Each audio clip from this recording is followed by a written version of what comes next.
Because today we need much stronger leaders. We need more leaders. To lead with conviction and courage, and more importantly, confidence. To be able to lead from the high road. We do training on leadership topics. We do succession planning.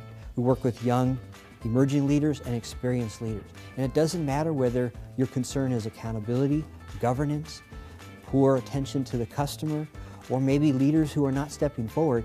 We will work with you to create a custom plan and, more importantly, come up with solutions. As an association executive or a meeting planner, do you have a need of getting a leadership expert to come in and speak at your conference? Someone who can get the audience engaged in the process of learning, who are excited about applying those lessons immediately after they leave, and more importantly, growing their skills measurably. That's what we do at the High Road Institute. Accountability is a set of standards, and you as the leader, you set the standards. You set the expectation for people to come to work prepared, show up on time, follow the policies and the rules that your great organization has. And it is up to you as a leader to look in the mirror each day and say, I choose to be accountable. I'm going to do my best to show people that I follow through. I tell the truth. I don't play the blame game. It starts with you, the person that looks in the mirror each day. It is a choice.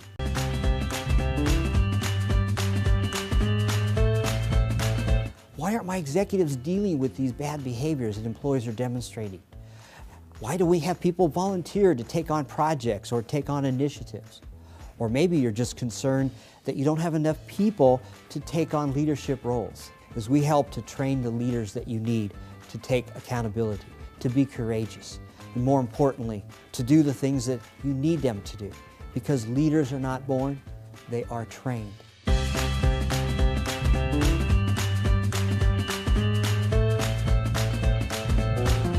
I've worked for at least a dozen or more very, very poor leaders. I felt what it was like to be lied to be treated as a second-class employee. These leaders, I noticed that they played favoritism. They played the blame game, pointing the finger at blame, also shooting the messenger. They also lacked accountability. But the worst thing of all was their expectation on me, someone who wanted to be a leader.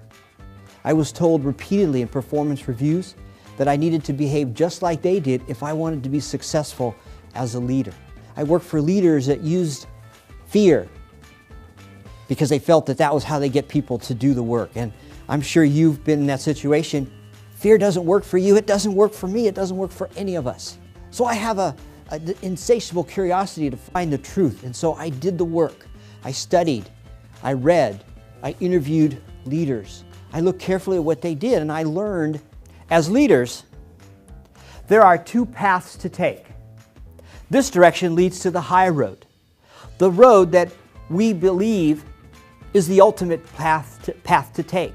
So to me, the high road is the epitome of success in terms of being ethical, doing the appropriate thing, but more importantly, knowing that you have done your best. And the other one, of course, is what I refer to as the low road. The low road is usually the path of least resistance. We don't value the high road because the low road, unfortunately, today, in many situations, in many professions, leads to bonuses, leads to stock market share, leads to incentives, leads to fame and fortune and getting your name all over the press or all over the internet.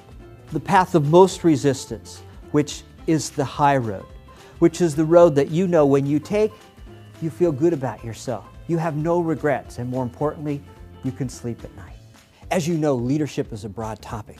It can be very esoteric and theoretical, or it can be practical. And we believe the practical is most important to the success of your organization. A number of people who actually are leaders of an organization, of a team, of a group, don't define themselves as a leader. Or if they do, they say, I'm a leader with a little L. No, this doesn't stand for loser, you're a leader. But a leader either is a leader or not. Notice on the screen over there, that represents the leadership door that is open to every one of us. Every one of us has an opportunity to lead many times a day. but very often we're afraid to go through that door, or we go through timidly. So how do we go from who we are today to go through that leadership door?